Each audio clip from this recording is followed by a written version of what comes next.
Carolina said they arranged for their son Maxon to ride down the aisle in a remote-controlled car at their wedding. Easy enough, right? His role was to act as ring bearer, despite being only 9 months old. When the car started down the aisle, it was nap time for this little guy.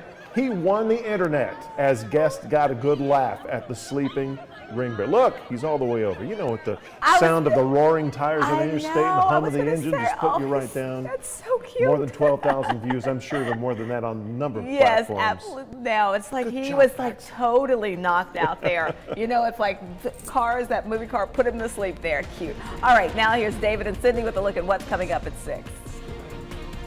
Coming up, storm damage across the Channel 3 viewing area. We have team coverage of the hardest hit areas from our storm alert meteorologists. Plus, I used to seeing a lot of green there, a lot of trees, and it was a lot of burnt area, definitely. We are still seeing the damaged areas in Gatlinburg after the wildfires. How our local agencies played a role in the recovery nearly a year ago. and you'll hear from the Grundy County Sheriff on why his deputies are looking into past incidents at Grundy County High School. We've obtained documents of past incidents at Grundy. Those stories and more next at 6.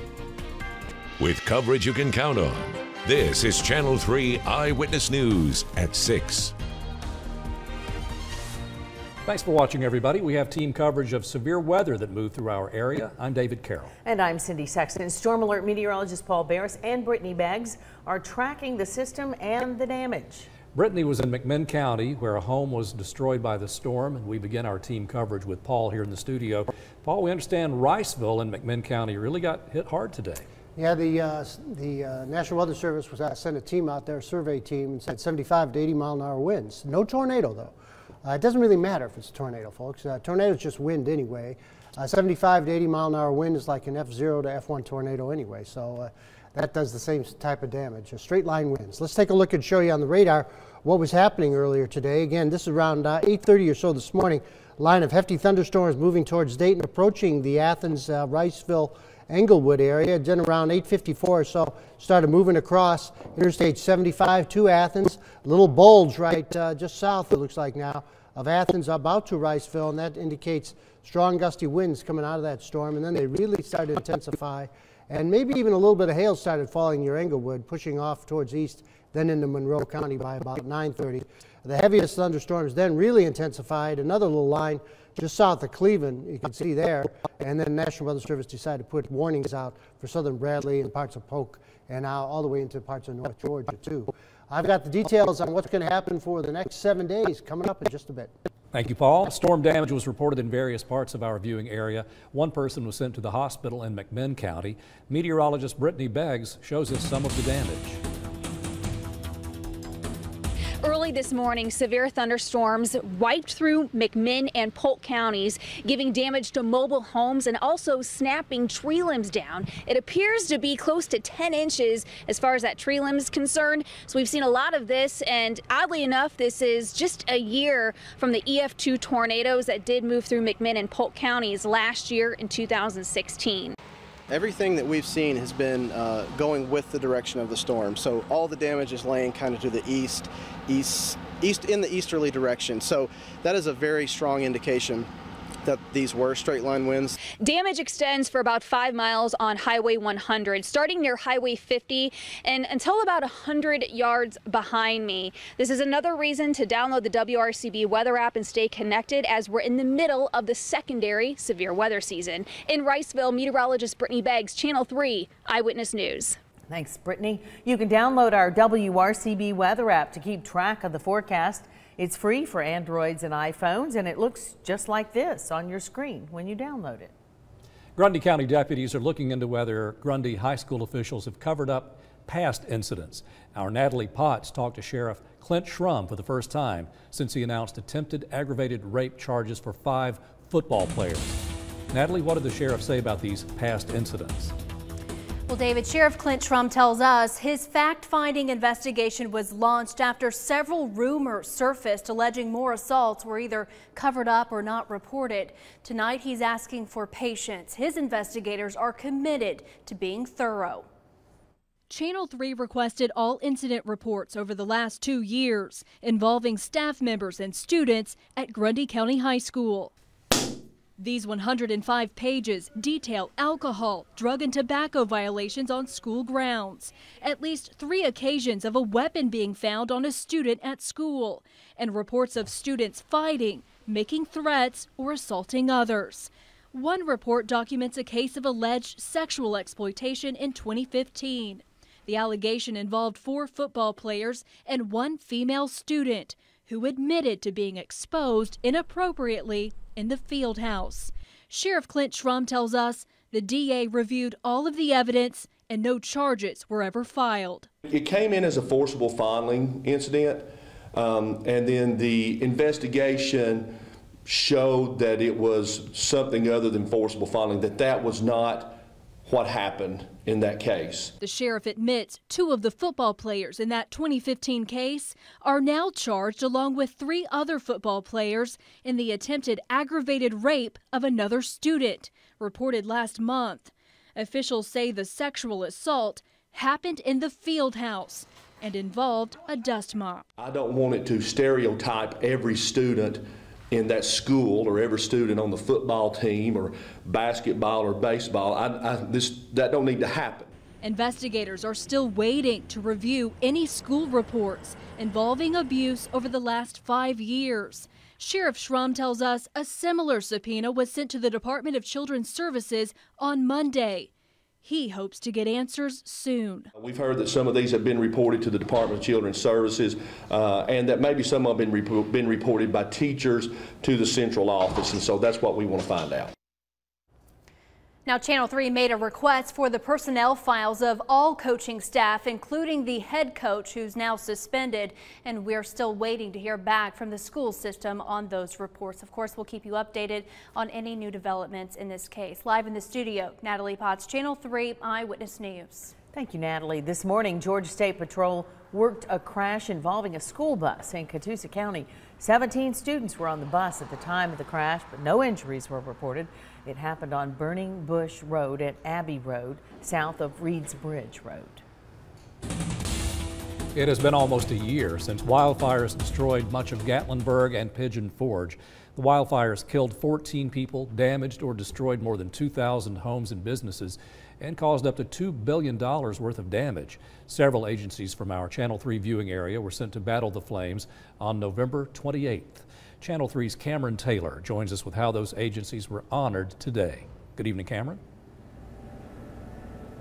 David, and that ceremony is still happening right now at Patriot Park in Pigeon Forge. This is the first time that the firefighters who responded to that call for help are all under the same roof since last year's wildfires, and it's a much different experience compared to the last time they were here. Last November, wildfires ripped through Pigeon Forge, Gatlinburg, and other parts of Sevier County, leaving devastation. One of the more memorable pictures from that time, the orange glow over Dollywood's Dreammore Resort. You used to see a lot of green there, a lot of trees, and it was a lot of burnt area, definitely. A lot of houses, a lot of foundations, and you know you're used to seeing a lot of those nice homes up there on the side of the mountain, and there's nothing left. Battalion Chief Chris Warren and his team from the Chattanooga Fire Department answered the call for help. It was their job to respond to structure fires and medical calls, while Pigeon Forge's crews battled the wildfires. Now they're heading back here nearly a year later, but for a different reason. At Pigeon Forge's fire hall, thank you cards from students greeted firefighters, all as a token of appreciation. Some were called, some showed up. I remember being here in this fire hall that night and just watching those trucks roll in and seeing the names of their communities on the side of their trucks. It was a blessing. Firefighters from across the state shared a meal together under one roof. Some haven't seen each other since the wildfires. That's always been a big part of fire services, being able to talk about those experiences. It helps with a lot of things as far as what you've seen and what you've done, and it's also an opportunity to learn. That's in case another wildfire strikes. The focus in Sevier County has been on recovery efforts as the area rebuilds, and now honoring the firefighters who responded. It's a great tourist destination. It's a beautiful place up there, and I really look forward to seeing all everything grow again. And I spoke with several firefighters today who tell me they don't expect recognition and that this is all part of the job. Now, we're also learning the city of Gatlinburg and Sevier County are planning a similar ceremony for later this month. There are also plans for a permanent memorial to honor those who died. Live in Pigeon Forge tonight, Cameron Taylor, Channel 3 Eyewitness News. Thank you, Cameron. And coming up next, a backlog of autopsies in Georgia. We'll let you know what the GBI did to fix the problem. Plus, a Chattanooga teacher has been missing, and now the community taking matters into their own hands. How you can help find John Eaton. Colder air is ready to slip right into the Tennessee Valley for the next few days. I'll tell you how cold it's going to be and if we're going to see any more rain on my 7-day forecast.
With coverage you can count on. This is Channel 3 Eyewitness News at 6. The Georgia Bureau of Investigation tells us they have a backlog of autopsies, but there's a solution. They've just cut the ribbon on a new $6 million expansion for the morgue. Before this expansion, medical examiners could not accept a body from coroners for 3 to 5 days after a death. The GBI director says the new expansion will do more than ease the backlog of autopsies. That will help us speed up the death investigation process so that law enforcement, prosecutors, and families can bring closure to the death. The director tells us they used to have 25 tables for bodies. They now have 100. This means the GBI has quadrupled the size of the facility. A search crew is looking for a missing Chattanooga teacher.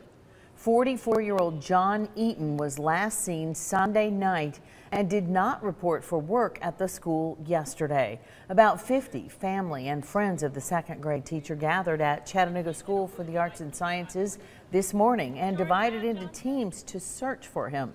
Eaton was last seen wearing a gray Star Wars shirt. If you have any information on where he might be, call the sheriff's office. And we have pictures of John Eaton and the vehicle in which he was last seen on our website. And next at 6, we have more details on the extension of Martin Luther King Boulevard to the riverfront.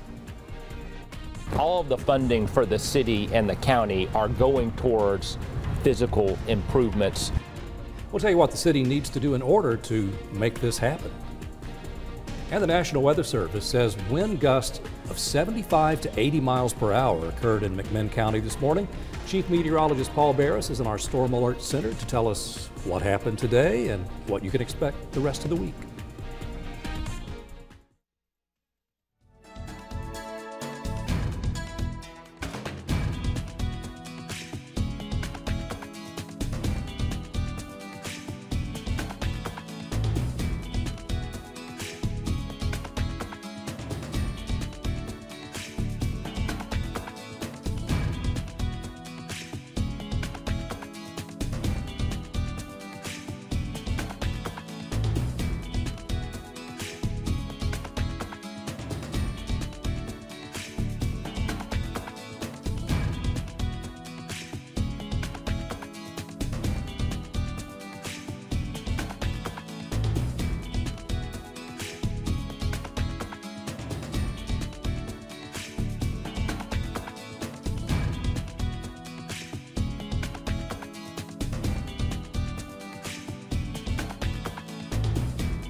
City and county leaders want to give a developer tax incentives to provide easier access to Chattanooga's river attractions. They believe the $50 million project is a win-win.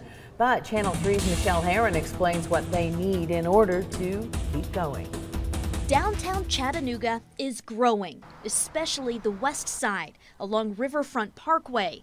This is where the expansion of Chattanooga's riverfront and development of Cameron Harbor are breathing life into an area once taken over by the factory industry. Aaron White sees beauty here. And it allows our development to lay out in a way that works well with that public access and lays a foundation and a framework for future development. White with Evergreen Real Estate wants leaders to share his vision by agreeing to $4 million in tax increment financing to extend Martin Luther King Boulevard to the riverfront.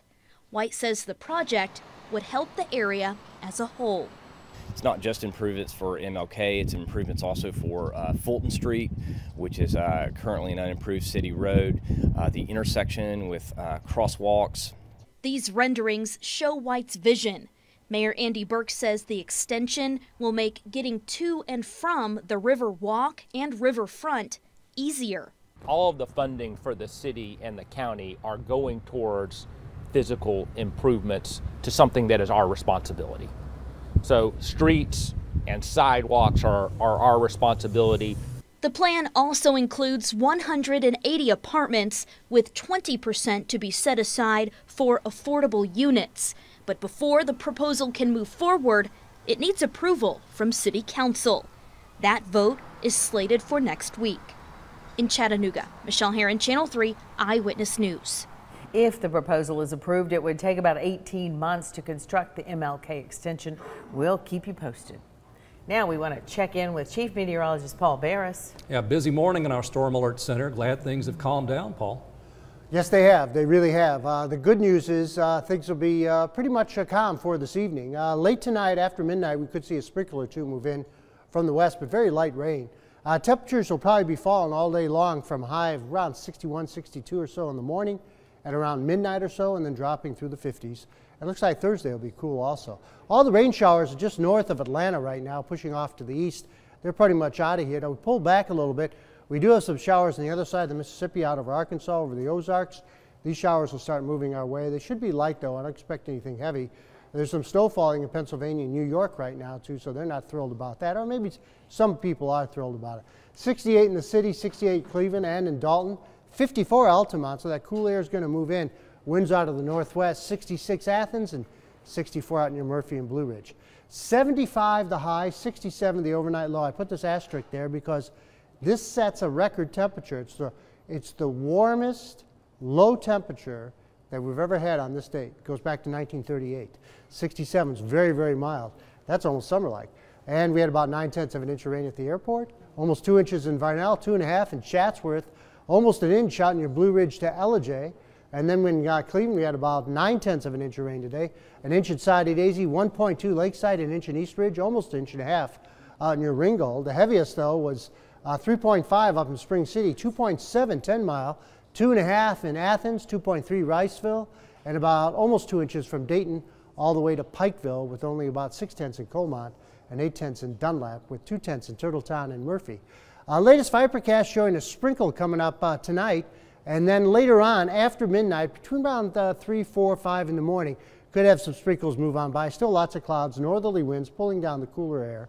This is 5 o'clock tomorrow afternoon. Then we see some breaks tomorrow night. Most of the clouds will be to the south of us. If there's any sprinkles, they'll be to the south of us too. Looks like Friday, Thursday and Friday look to be pretty nice days. Tonight, although they will be cool, 55 tonight with showers moving in late. High tomorrow, 61 at midnight, then dropping throughout the day, maybe a morning sprinkle, but not much. Then tomorrow night, maybe a shower south of the city as a little wave moves by through Georgia. Best chance will be in Georgia, 46 for the low tomorrow night. And 7-day forecast, maybe a morning shower Thursday with 61. Friday, 60, lots of sunshine, but that will be cool. 59 on Saturday as clouds increase. More rain maybe on Sunday. And then Monday and Tuesday, temperatures will be in the 60s. So hoping for a real nice weekend right now. because the leaves are going to be peak next Yeah, weekend. So right. you need blue skies for really see it. Sure does help. Okay. Thank you, Paul. Coming up in sports, the Vols lose another recruit, this time a big one. Yeah, Paul Shaheen was telling me this is a prized in-state 5-star recruit. Yeah, the trend continues. This is now the 4th decommitment from the Vols recruiting class of 2018 since October 1st. We'll go over the 4th, plus round 2 in Tennessee, round 1 in Georgia. We talked with Ridgeland today, 10-0, and opening first-round play as the 2 seed in the 4A Georgia High School bracket. Your Panther preview is next.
Another prize recruiting chip has furthered himself from the University of Tennessee.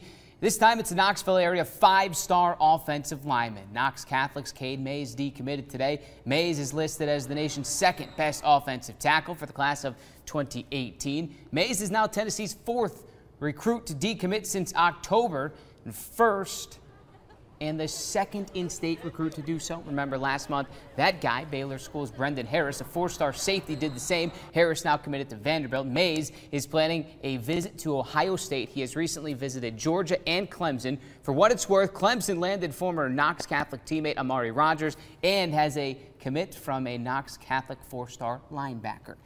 The latest college football playoff poll comes out tonight. Don't expect any changes inside the top 5. Everyone there won. But also don't expect Nick Saban to pay any attention to it. A guy named Nick Fitzgerald has Nick Saban's attention right now. Alabama's defense will be tested with another dual threat specialist in Mississippi State's Nick Fitzgerald.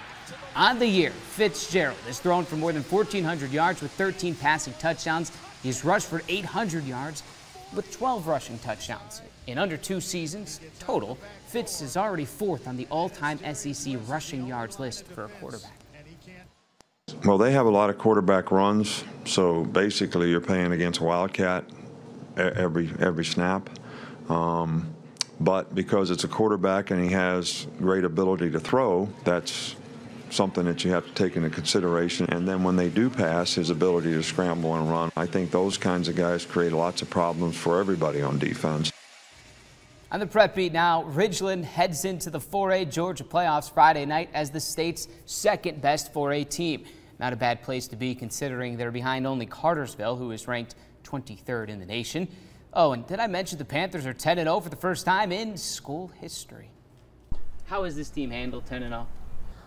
So far they've done very well with it. And obviously, we'll find out next week. It'll be the first time, first time we've had to deal with a game with our school being 10-0, and we've talked about it after our win last week. We're 0-0 right now. Everybody in the state that's in the playoffs is 0-0. We're just trying to focus on that right now as much as we can. Ridgeland rolls into round one with a boatload of offensive weapons. That includes two running backs, Markeith Montgomery and Jalen Shelton, both over 1,000 yards rushing. On defense, just as good. The Panthers have given up, on average, under 8 points a game through 10 wins, 0 losses. Ridgeland will host Chapel Hill Friday, 7:30. More Panther preview tonight at 11.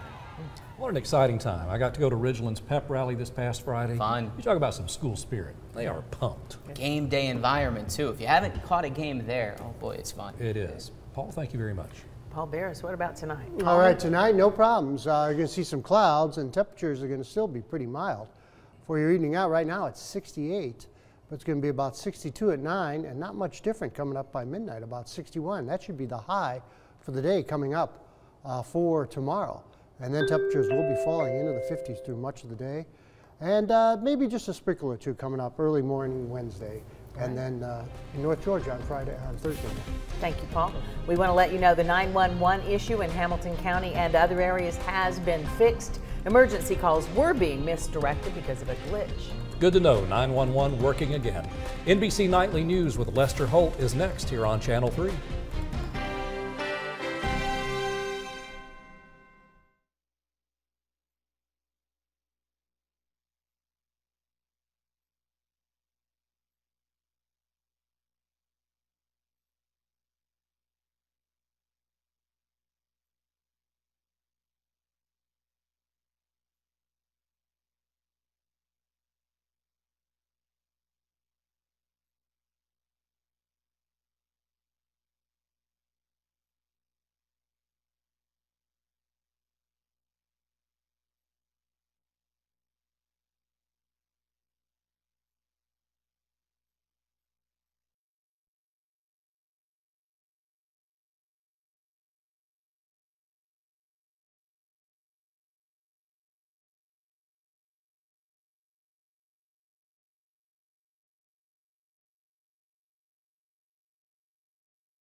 1, 2, 3, 1, 2, 3, 1, 2. 1, 2, 3, 4, 5.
Contestant on The Voice and former Lee University student Brooke Simpson is talking to Channel 3 about her next performance. She tells us why it's going to be her favorite so far. New tonight at 11. And I'll let you know if you need the umbrella again this morning on First Weather.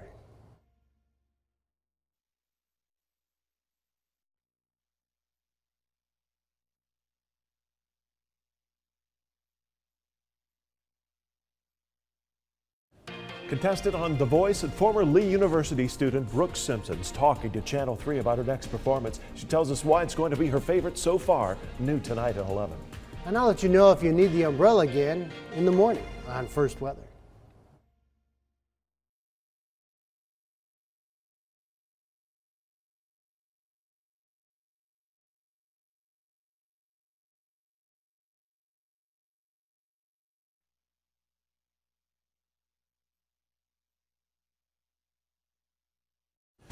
The Voice contestant Brooke Simpson talks to us about her next performance.